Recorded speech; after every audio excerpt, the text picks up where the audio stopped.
talking about what makes you successful in life, relationships, and business. It's Jump, Pivot, and Roll with Shannon Stiles and Rachel Murphy.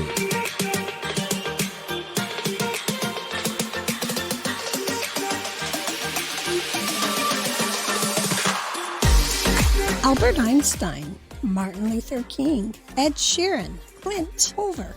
Do you know what all of these men had in common? They were all told lies. Lies that they either weren't good enough, were a student who was never going to accomplish basic things, or one of my favorites is a story I'm going to share with you, and that's of Clint Pulver. He was considered by most teachers a problem child because he could not stop fidgeting and moving his hands. I want you to imagine the day and the moment that Mr. Jensen, one of his teachers, walked into his life. He was trying everything because this kid wanted to be good. He got sent to the principal's office, and the principal said, "Sit on your hands if you can't stop moving them." And here's this 10-year-old kid sitting on his hands trying to stay still.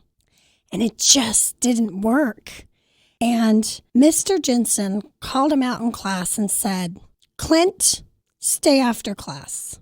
I can only imagine the thoughts going through this poor kid's head. And everybody leaves, the bell rings, and as he's walking up to Mr. Jensen's class, Mr. Jensen looks him square in the eyes and says, "Clint, you're not a problem. You're a drummer." And he reached into the top part of his desk and he pulled out 2 drumsticks and he put these in this kid's hands. Not only did he do that, Shannon, he paid for his first lesson. This young man has gone on to be on America's Got Talent. He is a public speaker and he is changing lives. And it's all because they change the lies that others or your environment tells you about.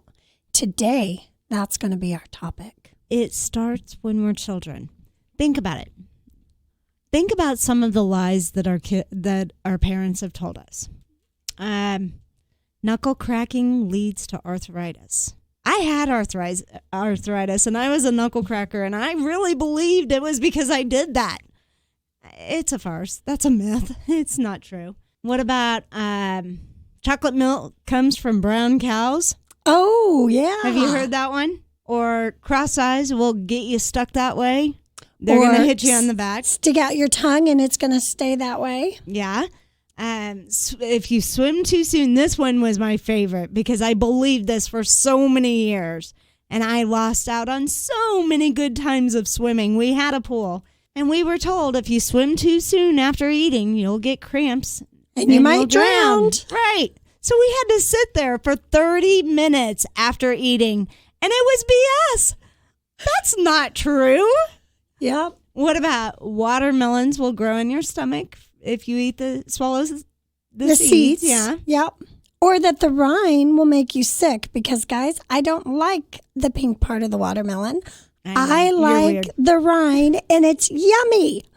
What about sitting too close to the TV will cause eye damage? Yes. Or touching yourself too much will cause hair to grow on your hands. What about touching a toad and you'll get warts? Oh, yeah. Yeah.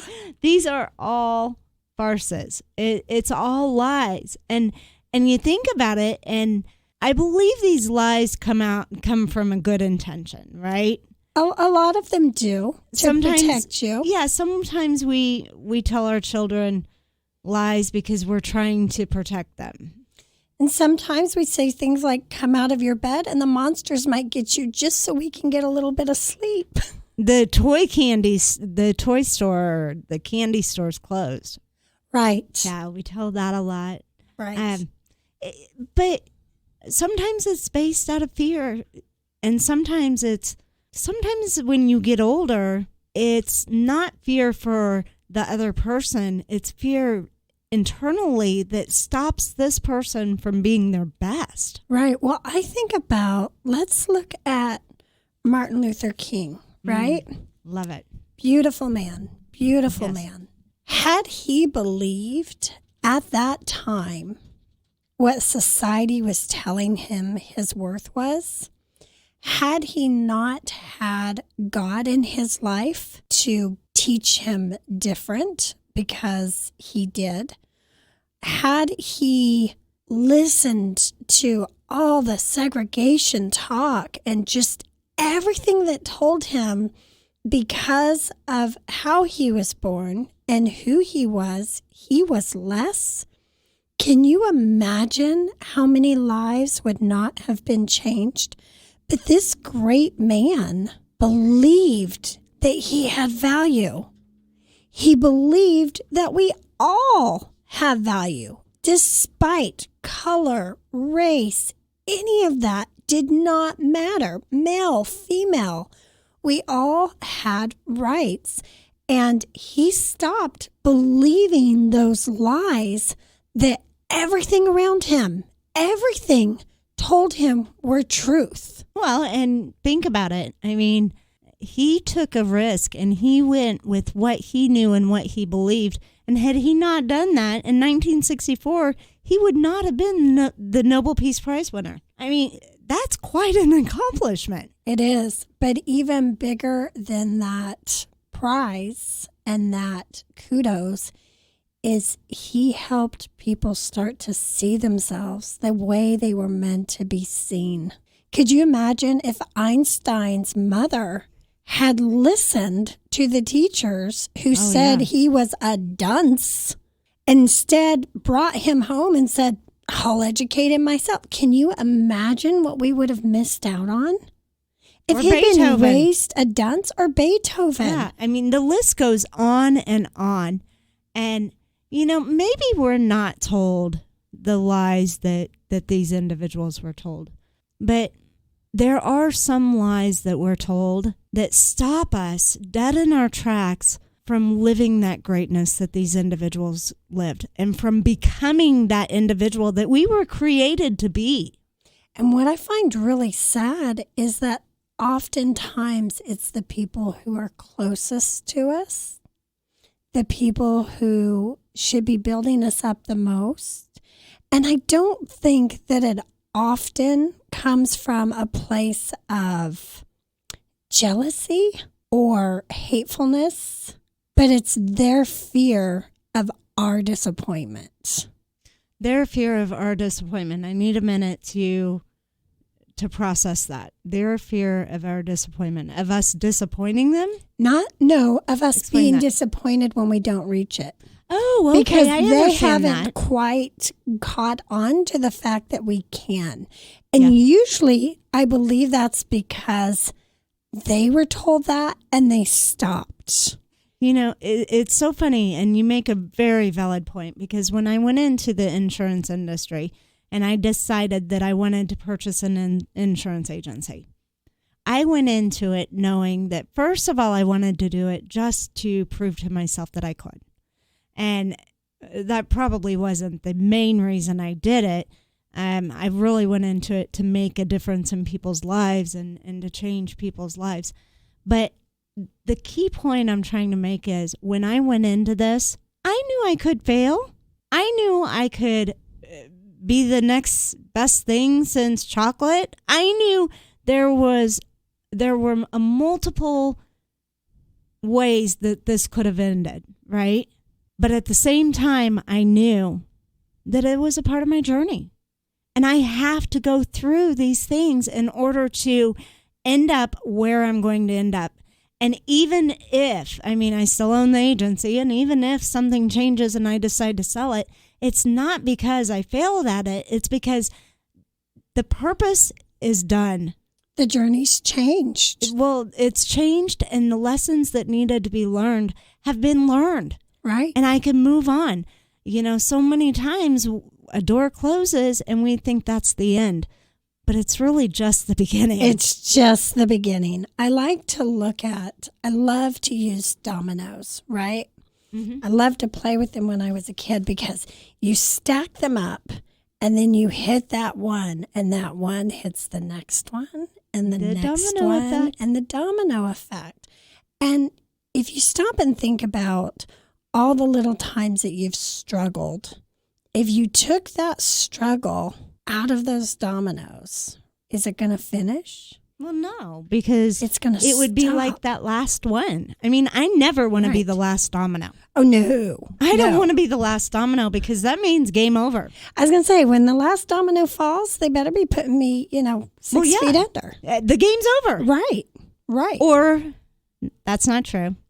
You have to stack them up and restart all over again. Right. But you learn, well, if I want it to last longer, I've got to put more dominoes up, right? Right. And it could very easily, that's a great analogy because that's what we do in life. People put that last domino on us and say, well, you can't go any further. Right. And it's lies that they tell themselves. And our job is to push past that and to let that be their truth. And it's okay if it's their truth. Right. It doesn't make it yours. You don't own it. They own it.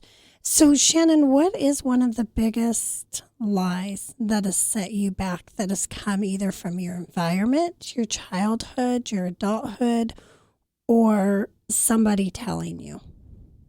Oh, this is a tough one, and I didn't realize we were going here. So when I was younger, someone that I love very dearly would call me a slut. Oh. And it was fears that she had. And when this first started, there was no truth to it whatsoever, but it became my truth. And it became my truth not because she had said that, but because something happened to me in my life. I was molested, and I tried to take control of it myself, and I tried to, nobody was ever going to take that from me again. And I would give it. That Before it would be way taken. I had the control over it, right? Right. But I do believe that initial lie of me being a slut, I think that planted a seed in me, and maybe had I not had that lie planted, I would have been able to find a different way to cope with what had happened to me. That makes sense. And I just want to state, you were never that, ever. Oh, I know this now. I know, but that just breaks my heart when you say that word. I hate that word because... Well, provocative would have been an appropriate word. They all, they all meant the same. You know what? It's semantics, and we can't get caught up. It brings up a good point. We can't get caught up on semantics, Right. because I'll tell you what was meant to be a horrible lie and a horrible thing said to me actually turned out to be one of my greatest gifts, because I can now look at someone, and when they're acting in a behavior that might look like they're a slut or whatever the case might be, I have compassion and empathy, and I'm able to look at them, and I'm able to see something greater, and I'm able to see, something caused this, and not judge people. So even something as horrible as that can turn out to be a gift. Oh, absolutely. Absolutely. I look at the parable with Christ and the prostitute, right? He didn't see a prostitute. No. He's seen a daughter of God and somebody he loved, and something that probably led her to that. You know what one of my biggest lies was? What is that? I didn't deserve to be loved. That's a tough one. And I think that a lot of people carry that throughout their life or at certain times in their life. Yeah, and the sad thing is, there's good and there's bad to it, because the sad thing is that when I also, as a child, as a lot of women have been, unfortunately, I was sexually abused. I looked at it almost as a form of, well, at least this person sort of loves me, and carried a lot of pain and shame and guilt and kept the secret for a really long time because, hey, at least I was loved, right? I remember as a child hating myself and feeling so unworthy, I would take markers or crayons and I would color on my face, scar-like marks, because that's how my heart felt on the inside.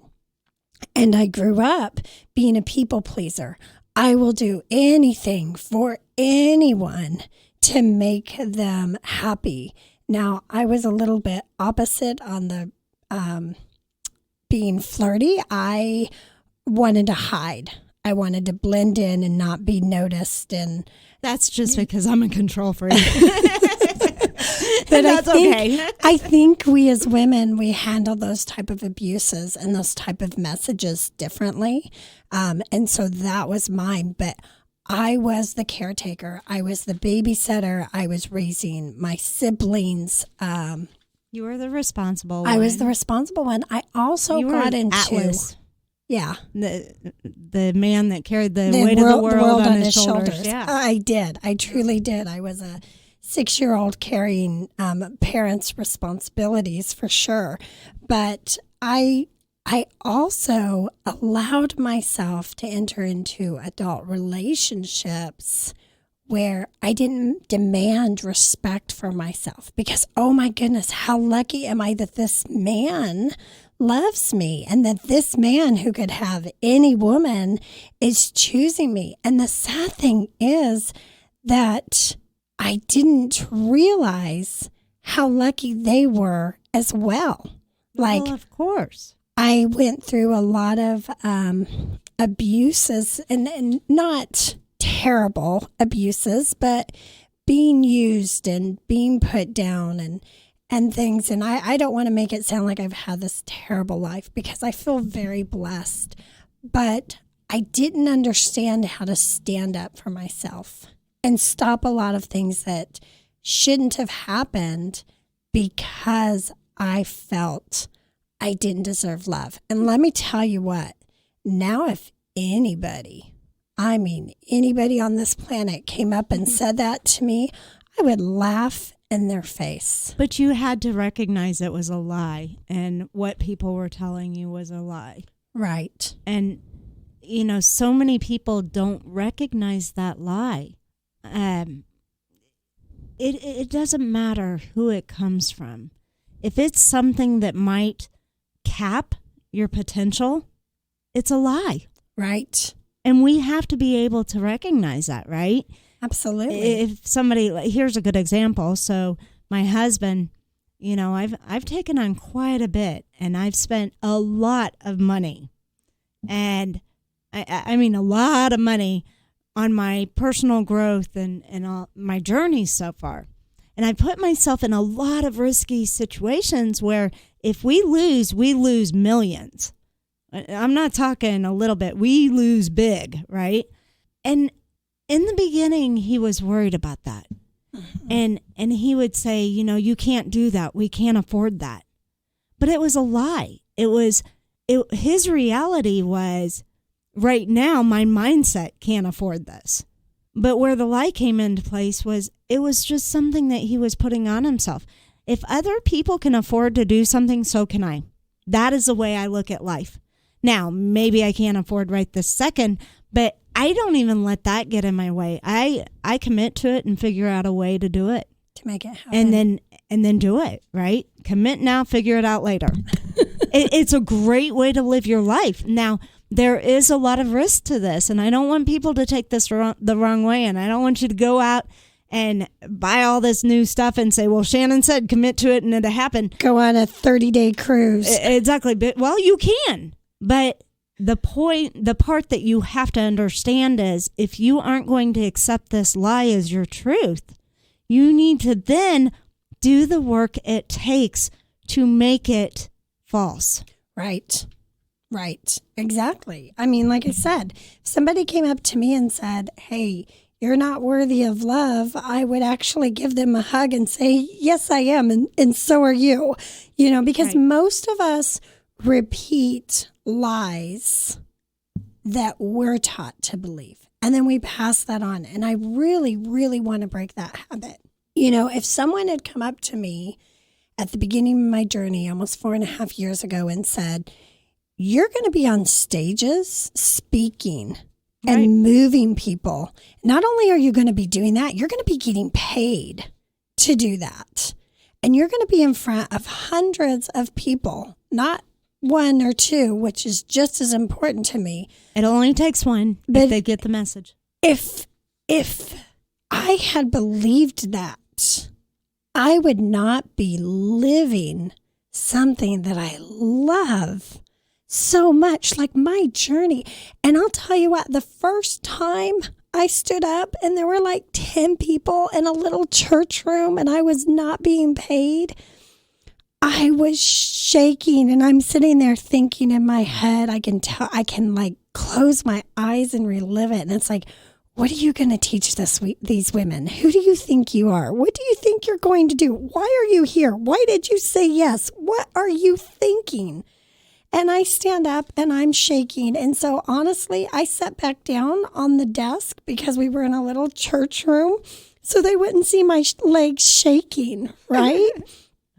Now you can put me in front of hundreds of people and oh my gosh, I'm so excited.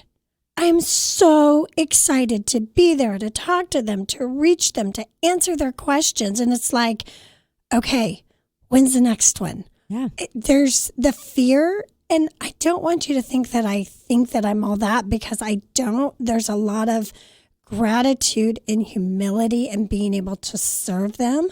And that's what's so exciting. It's like, who in this audience can I reach that needs this message that's going to catapult that first domino to change?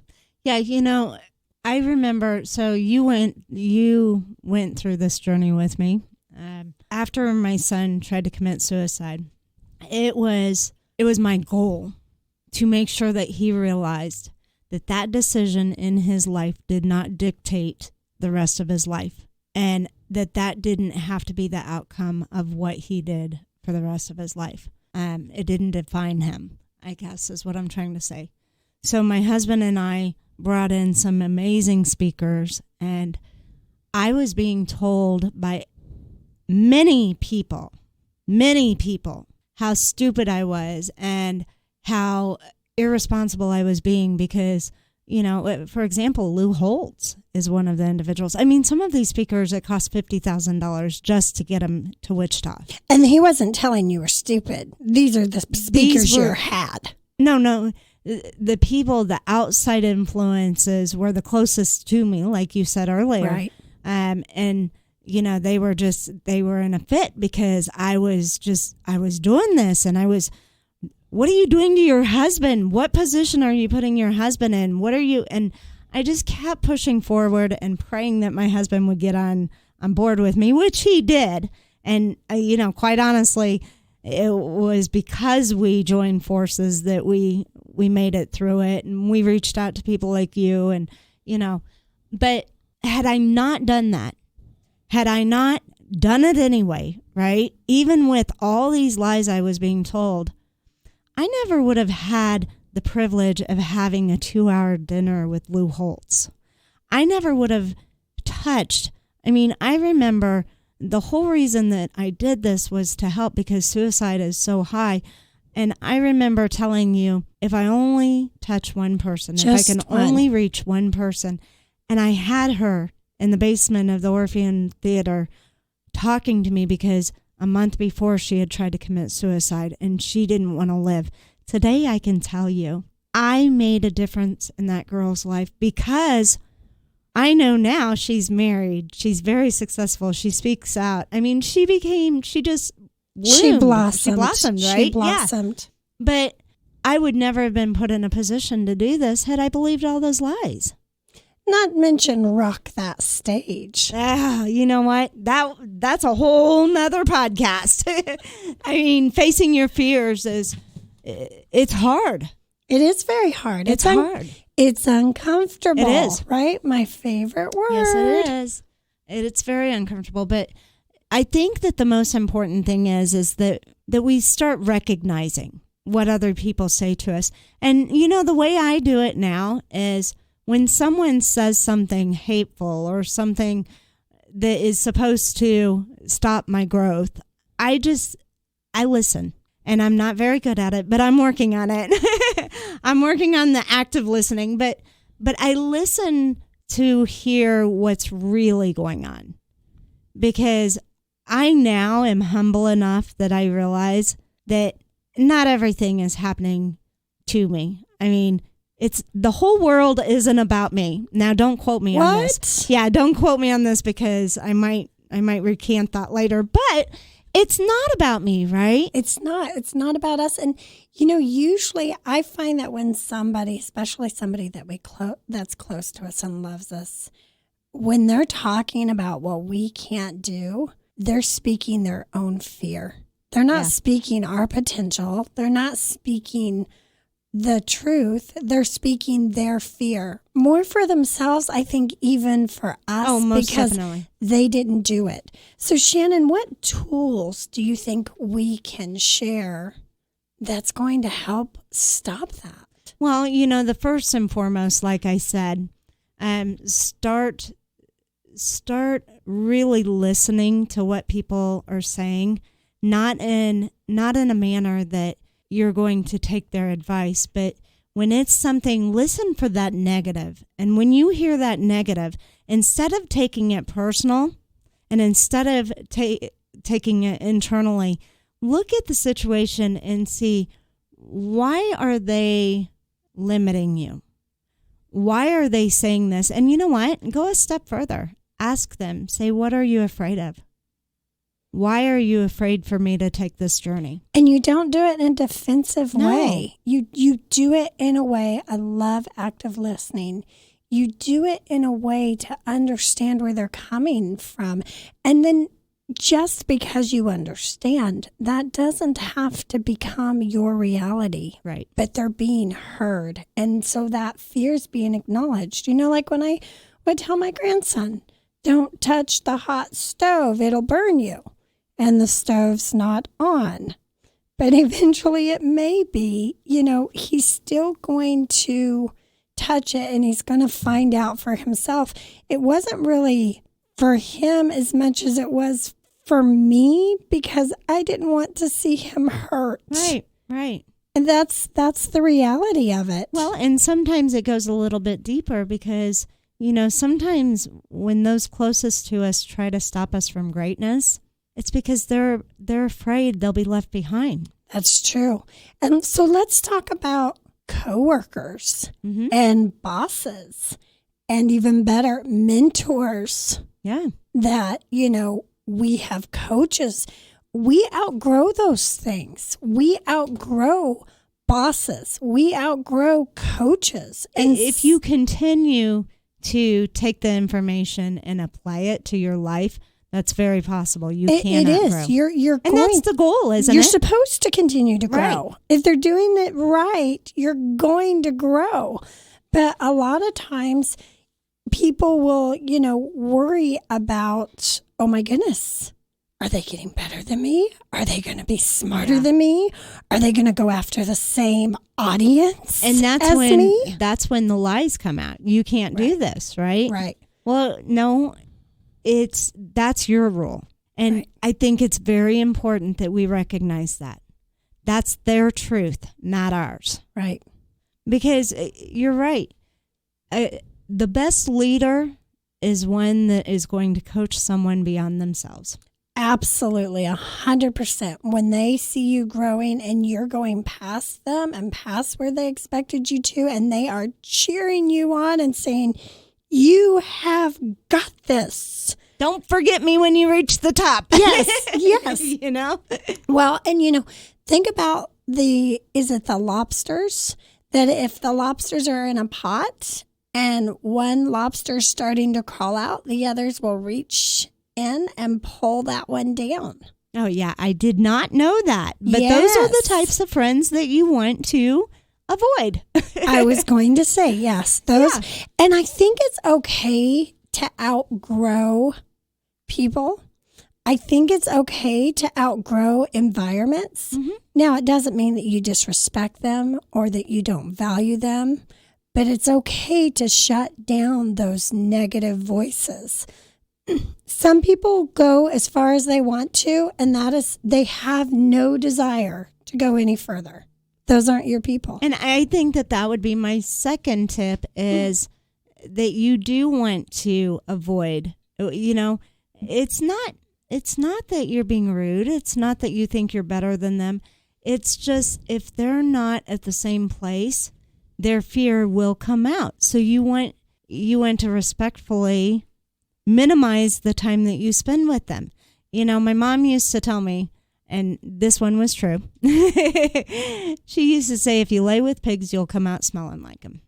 Or if you stay on the ground with the turkeys, you'll never fly with the eagles. Exactly. It's the same thing. And there is truth to that because your environment and the people that you hold closest to you is what you become.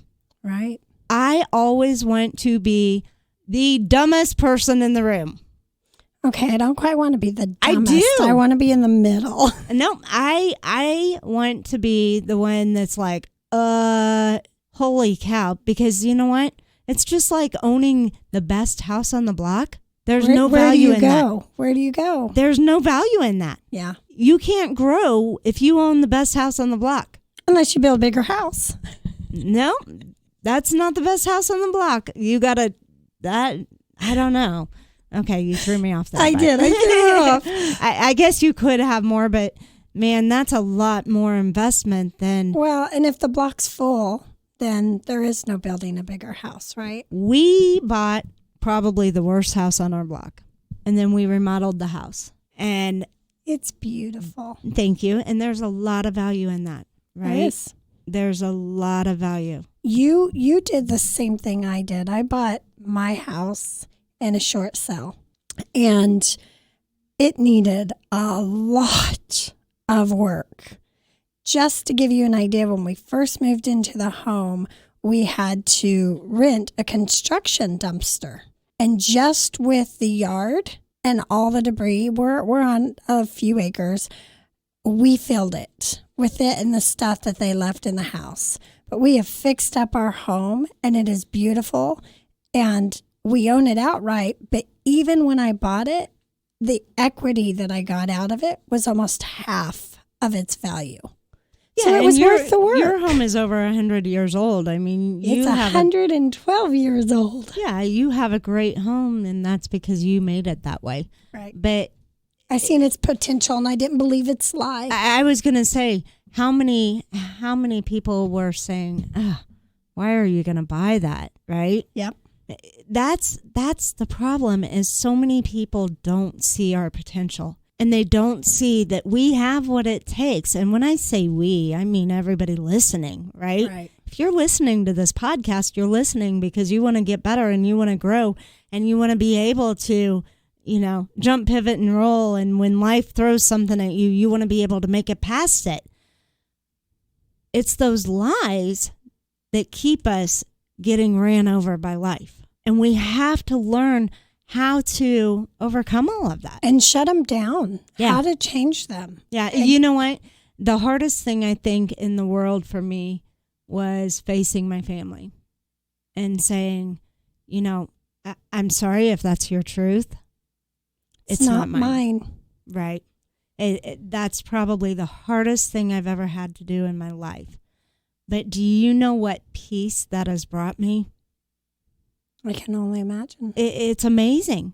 And I think the third tip I would say is find your voice.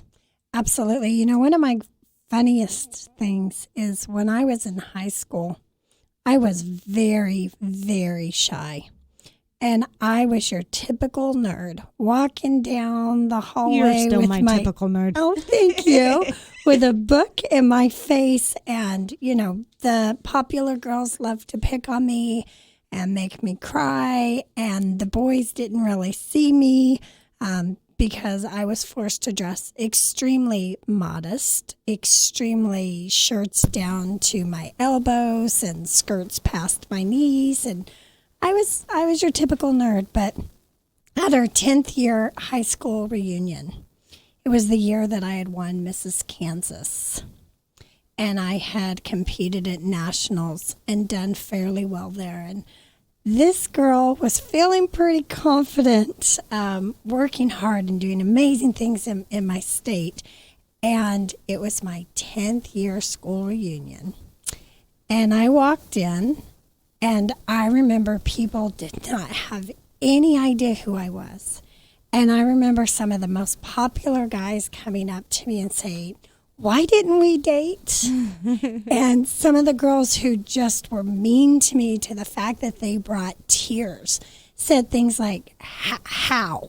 Like, how did, you get from here to here?" Or, I just told them about what I was doing. And they were just so floored because here was this silly little nerd, ignored, Miss Kansas. beat her Mrs. up. Kansas. Yes. And I had changed so much of my story at that point. And they never seen that in me. I didn't see that in me. But the thing was, I started believing differently about myself and being willing to go out there and take on some of those challenges of life. And I became a different person. And I will tell you, that was a proud moment in my life. But I am so much prouder of where I'm at now and the way I'm serving than that crown ever brought me. Well, and so you should be proud. I guess the message that we're trying to send today is don't let someone else's lies become your truth. They're not your reality. It's not your reality. Life doesn't always come with directions. Sometimes you have to jump, pivot, and roll. If you enjoyed today's podcast, please subscribe, share it out, and leave us your thoughts. Until next time, thanks for listening. Thanks, guys. The Jump, Pivot, and Roll podcast is brought to you in part by the Shannon Styles Allstate Insurance Agency. Just as you take that next step in life, you need to take that next step in protecting yourself, your car, your home, and your family.